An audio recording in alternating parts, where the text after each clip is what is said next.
எல்லோருக்கும் வணக்கம். இன்னைக்கு நம்ம பார்க்கக்கூடிய சப்ஜெக்ட், சங்கமயுகத்தில் அனைத்து ஆத்மாக்களும் சூட்சம வதனத்தை தரிசிக்க முடியுமா? ஒரு ஆத்மா இப்படிதான் கேள்வி கேட்டிருக்காரு. நம்ம ராஜயோகத்தில் என்ன புரிஞ்சுக்கிறோம்னா, ஆத்மாக்களின் வீடு சாந்தி தாமம். நம்ம எல்லாருமே வந்து நடிக்கிறது இந்த பூமி. இந்த சூட்சம வதனம்ன்றது பரமாத்மா இந்த சங்கமத்துல தான் கிரியேட் பண்றார். அது 1936 to 2036. இது எதுக்கு கிரியேட் பண்றாரு அப்படின்னு பார்த்தீங்கன்னா, இந்த நேரத்தில் யாரெல்லாம் புருஷார்த்தம் பண்றாங்களோ, முயற்சி செய்து அவங்களுடைய 63 ஜென்மமா துவாபர கலியுக காலங்களில் செய்த பாவத்தை 100க்கு 100 எரிச்சிடறாங்களோ, அவங்களுக்கு ஒரு கௌரவமான ஒரு இடம் கொடுக்கணும்னு சொல்லி இந்த சூட்சும வதனத்தில் தங்க வைக்கிறார். அவங்க வந்து 2-3 மாசம் அங்கே இருப்பாங்க. அதுக்கப்புறம் அட்வான்ஸ்ட் பர்த்னு இந்த பூமியில பிறப்பெடுப்பாங்க. இந்த பிரம்மான்றவர் லேக்ராஜ்ன்றவரோட சரீரத்தில் தான் பரமாத்மா வந்து இந்த ராஜயோகம் சொல்லிக் கொடுக்குறாரு. அந்த பெரியவருக்கு அவர் பிரம்மான் பேர் வைக்கிறார். அவர் மட்டும் 1969 இன்னைக்கு வரைக்கும் அதே சூட்சும வதனத்தில் இருக்கார்.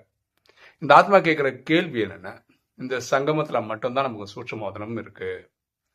இப்போ இன்னைக்கு பூமியில 800 கோடி பேர் இருக்கோம். ஒவ்வொருத்தரும் அவங்கவுங்க காலம் முடியும் போது சரீரம் விடுறாங்க. இந்த சங்கமயுக காலங்களில் யாரெல்லாம் சரீரம் விடுறாங்களோ அவங்கெல்லாம் போய் சூட்சும வதனத்தை போய் பார்த்துட முடியுமா? ஏன்னா ஆத்மாக்களின் வீடு எல்லாரும் இருக்கிற வீடு தான். பூமியில் நடிக்கிறதுக்கு எல்லாரும் வந்து தான் போறாங்க. இந்த சூட்சும வதனம் வந்து ஒரு ராஜ்யங்களுக்கு மட்டும்தானே தெரியும்.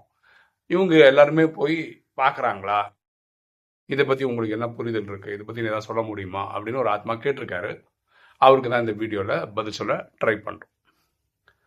ஓகே, இதுக்கு வந்து நான் நேரடியாக பதில் சொல்லாமல் வேற ஒரு சம்பவத்தை சொல்கிறேன். ஏற்கனவே அந்த சம்பவம் சொல்லியிருக்கேன். அதை சொல்லிட்டு இதற்கான விடையா அது உங்களுக்கு பொருந்தும் அப்படின்னு நம்புகிறேன். அந்த சப்ஜெக்ட்டுக்கு போவோம். நான் ஆர்எஸ்எஸில் ஆக்டிவாக இருந்த டைமில் வந்து உங்களுக்கு தெரியும், குஜராத்தில் வந்து பூகம்பம் நடந்தது.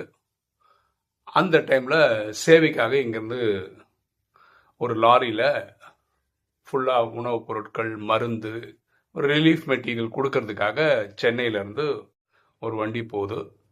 அதில் நானும் வேற ஒரு நபரும் போகிறோம். ஓகேவா? எதுக்குன்னா இந்த உணவுப் பொருட்களை கொண்டு போய் கொடுக்கறதுக்காக. இப்போ பூகம்பம் நடந்து ஒரு வாரம் கழிஞ்சு தான் இந்த வண்டி இங்கேருந்து புறப்படுது.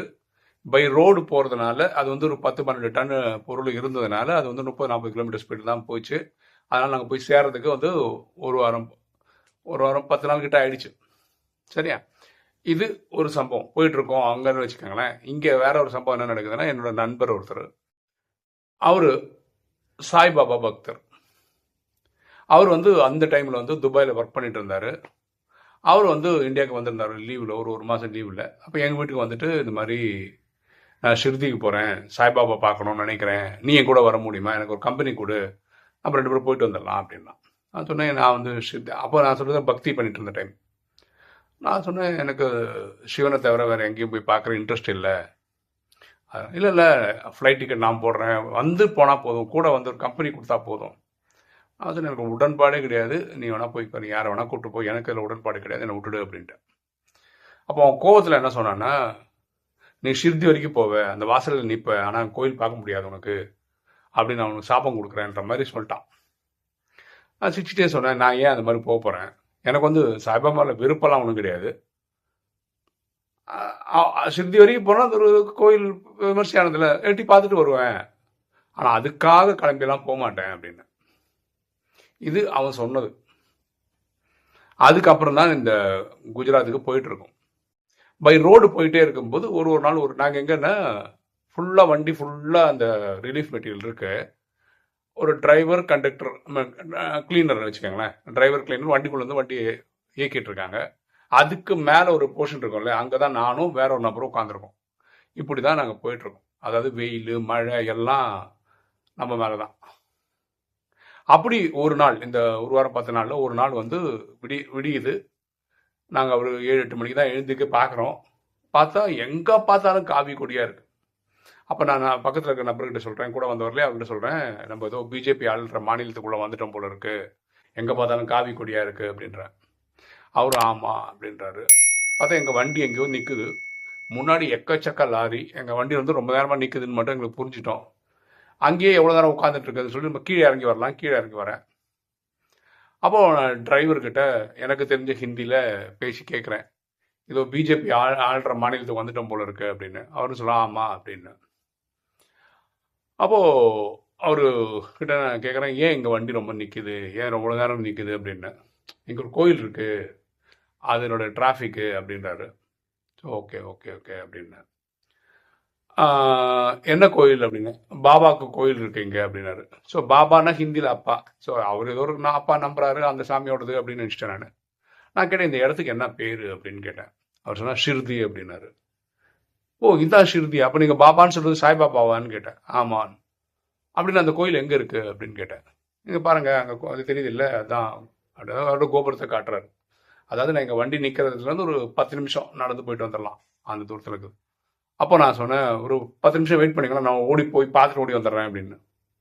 இவ்வளோ நேரம் இங்கே வண்டி நின்று தானே இருந்தது, நீங்கள் அப்போ சொல்லிட்டு போயிருக்கலாமே, இப்போ சிக்னல் கிடச்ச உடனே நம்ம போயிடுவோம், நம்ம குஜராத்துக்கு தானே போகிறதுக்கு வந்தோம், நீங்கள் தயவு செய்து குஜராத்துக்கு போயிட்டு வர்ற வழியில் நீங்களா வருவீங்கல்ல, அப்போ வந்து இதெல்லாம் டச் பண்ணிட்டு போங்க அப்படின்னு சொல்லிட்டார். அதாவது நான் அங்கே இருக்கேன், ஷிர்தியிலே இருக்கேன், ஆனால் அந்த சாய்பாபா கோயிலை பார்க்க முடியல.